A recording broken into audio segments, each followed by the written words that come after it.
Cases of demolitions have escalated in Machakos County. In most cases, lives have been lost with property destroyed. Recently, National Land Information Management System known as Athi was launched to eliminate fraud, corruption and manipulation of critical land records, but it's yet to be fruitful as cases of forceful land evictions have been on the rise. Mimi ni mkazi wa hapa tangu utotoni. Nimeolewa hapa, naishi hapa na watoto wangu. Sijui ni nini imehappen tukakuja kubomolewa. Asubuhi na mapema hata hatukuwa tumeamuka. Tunafukuzwa hapa, hatujui pa kwenda. Sasa tuko hapa. Tumeteseka sana. Miezi 2.5. Tumekuwa wakimbizi, hatulalangi kwa nyumba.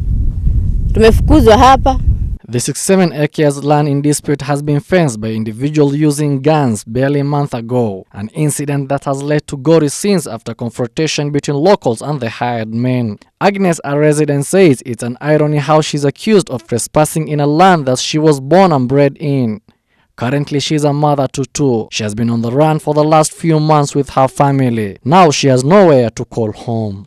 Tunaambiwa tuko, yani we are trespassers. Hatujui tumetrespass shamba ya nani na sisi tuko hapa, hii ni shamba ya baba yetu. Sasa wamama tunatishiwa kushikwa. Kuna brother wa bwanangu ameshikwa juu ya hii shamba, wako ndani for 2 weeks. Sasa hatujui tufanye nini. The victims claim that despite being thrown out of the land, they were still being threatened of more arrests. Na nilikuja hapa kwa hii shamba 1965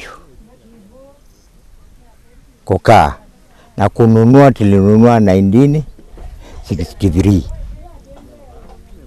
kutoka kwa Mwingereza.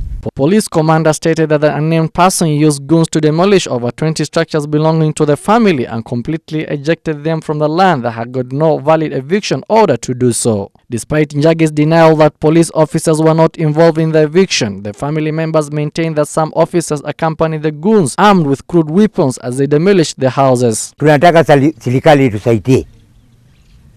Kwa hii vijanga tuliona, ya hii mapunyenyo wanatoka nje. Na hatujui walikujaji hapa.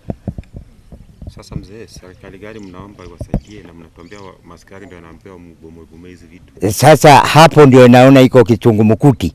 Charles Munyao said they settled on the land in 1965 after acquiring it in 1963 from the British colonies. He said they had all documents to prove ownership. They questioned why their houses were being demolished, yet there was an active land case in Machakos High Court. Reporting for Ebru TV, I'm Abdul Rahman Yusuf.